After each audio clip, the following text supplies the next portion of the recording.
I feel like we are lonelier than ever, yet we call it protecting our peace.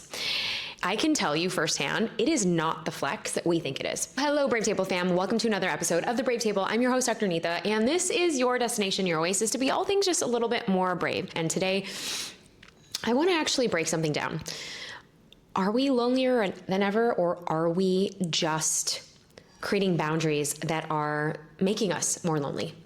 And I bring this up because in the West, we celebrate boundaries, saying no more, canceling plans like it's a badge of honor. And I just noticed something that, having lived in the UAE for the last 7 months, but I went back to the States for a month and a half for summer break, and we just got back. It's back to school season. Here we go. But after living in the UAE and then kind of seeing the duality after coming back, I can tell you firsthand, it is not the flex that we think it is. Now, everywhere online, I see creators and other thought leaders and experts poking fun at not seeing their friends for like 6 months, even more. And I know mamas, we are in the trenches. I've been there myself. I know that we make these plans. Somebody gets sick, especially around now, going back to school. And you make these plans, you cancel, and we're just kind of catching up. Even my dear friend, Tamsin Fadal, who's actually, her episode is going to be on the Brave Table pretty soon. She did a whole post about how this is the culture now, that we are not seeing other people. We're having solo nights in, we're Netflix binging, and we're having this life lived behind screens. But here's the truth. Research actually shows loneliness as a dangerous thing. Like, it's as dangerous as smoking, guess what, 15 cigarettes a day? And I wanted to know why that was. So it's actually a 2023 U.S. Surgeon General report that called loneliness a public health epidemic. We've had many experts on the show. I will link Simone Hangs. She wrote the book on loneliness, and she's been on our show a couple times, 3 times actually. So I'll link a few of her episodes in the show notes. It actually increases your risk of heart disease, dementia, stroke, and early death. And with women, we actually feel it more deeply because our nervous systems were wired for connection. We are not wired to be by ourselves.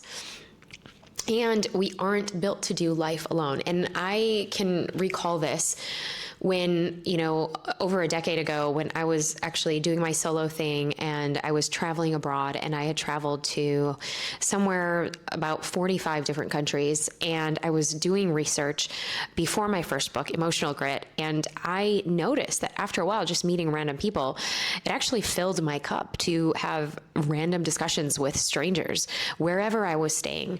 But that life got really low really fast and isolating, even though I was, living this backpack life. Now, compared to what I've experienced in the East, community, and whether it was traveling to India, the Philippines, being in the UAE, I actually took my kids for the very first time. Now they're older.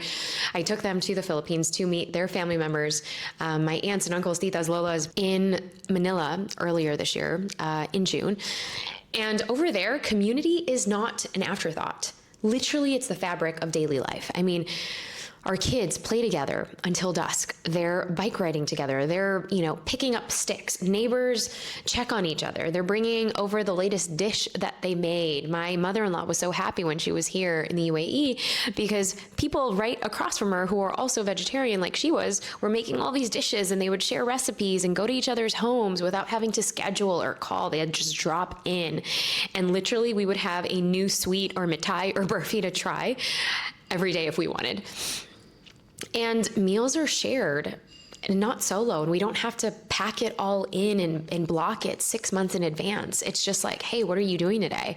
You want to share a meal? Oh, I'm going to drop some food off. Okay, great. And getting that back. And that's really this shared sense of community. And it's this deep sense that you actually belong to something bigger than yourself. And it takes the edge off. It takes the burden off that, like, oh my gosh, I have so many things to do. I don't have anybody else to vent to. I don't have anybody else to talk to. And it got me thinking, why do we tolerate loneliness at the cost of this modern life? And why do we accept this artificial connection behind screens or on these games and on these platforms versus instead of real connection in person? And so that's one of the big reasons why I started building Chai Tonics, because behind, the glossy brand and the packaging that's so beautiful, I'm literally in the trenches as a founder. And one thing I knew for sure in building this particular company, this brand had to be more than just about wellness products. It really had to be about creating a village, and a village that is about gathering women back into circles, back into rituals, back into experiences, and back into conversations that actually matter. And it's why I'm going to let you in on a little secret. I refused to compromise when I was formulating Chai Tonics, like the actual formula. And here's why I fired my entire team before Chai Tonics even launched. Now, I'll give you a little behind the scenes of what building a modern wellness brand has been looking like in the last almost 2 years. Yes, I started this about almost 2 years ago, rooted in Ayurveda, designed to support women's hormones and nervous systems. And I wanted this to be that because chai, in the early days of my motherhood experience, was the one thing that gave me solace. It's the one thing that brought me back nostalgia, back to my father, making chai when I was a little girl, making it for my mom, making it for my bua, making it for my lolas and titas whenever they would come over. Like, this was the shared sense of community, the sense that, okay, we're going to have tea time. And this tea time is going to be with biscuits and, things in the middle of the day so that we can break from what we were doing and gather and connect. And so I told these formulators exactly what I wanted. Instant chai that tastes like real ginger and cardamom, that actually you can smell the aroma when you open the package, with functional herbs that's supporting women's well-being, like her stress, her hormones, whether she is pregnant, whether she's not pregnant, whether she's lactating, whether she's not, whether she's in the boardroom or in the bedroom, with zero natural flavorings, fillers, or chemicals. That was my ask. But guess what? Well, like any formulator, they pushed back, and they pushed back hard, because there were months and months where we were just not getting anywhere. They said, just add that ginger flavor. Everyone does it, Neeta. Nobody will know. But you guys, I would know. You would know. It would be so ironic, me building this wellness company, to have something that does not belong in our bodies. Listen, for those of you new here, I did lose both of my parents to cancer. I lost my brother to an immediate asthma attack, all in my teens. And so I know what it's like to see family members go through medical diseases and diagnoses. And it's one of the reasons why I'm so into health and well-being. And I know all too well how these hidden additives and natural flavors affect women's health. Natural flavors, like the ones that these guys were pushing, hide endocrine disrupting chemicals. The kind that's linked to early puberty in young girls, early menopause, fertility struggles, worsening PCOS. These chemicals mimic estrogen. And what happens is estrogen, it throws off your body's natural rhythms. And then it hit me. These weren't junk food formulators. They were formulating wellness products, which meant that I feel like we are being sold a lie. It made me wonder, actually, how strict are these other brands really being with their products? Just because something is labeled clean or organic or trusted, you have to look at the labels and the ingredients, because it doesn't always mean that it's good for you. So when you see natural flavors, guess again.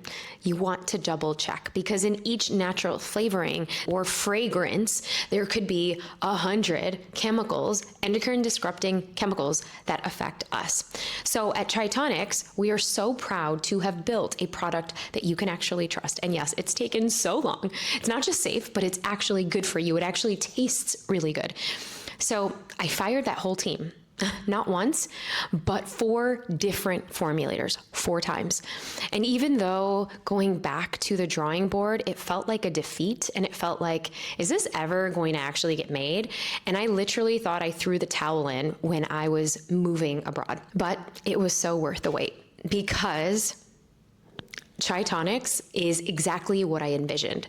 I found my current formulator, get this, just being on a women women's focused podcast with another female founder who she had listened to the podcast where I was sharing that I was building Chai Tonics. And she said, hey, if you ever need a formulator for your other products, let me know, because I only work with organic, clean, female focused brands. And I'm like, oh my gosh, I'm in.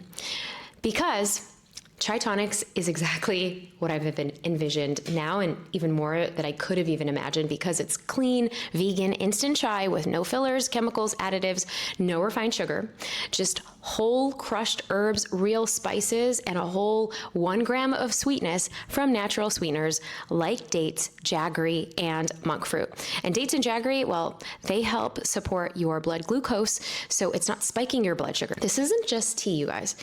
It's a ritual, and it's whole part of our wellness revolution. So you can actually order it now. We are live, although we are shipping towards the end of September.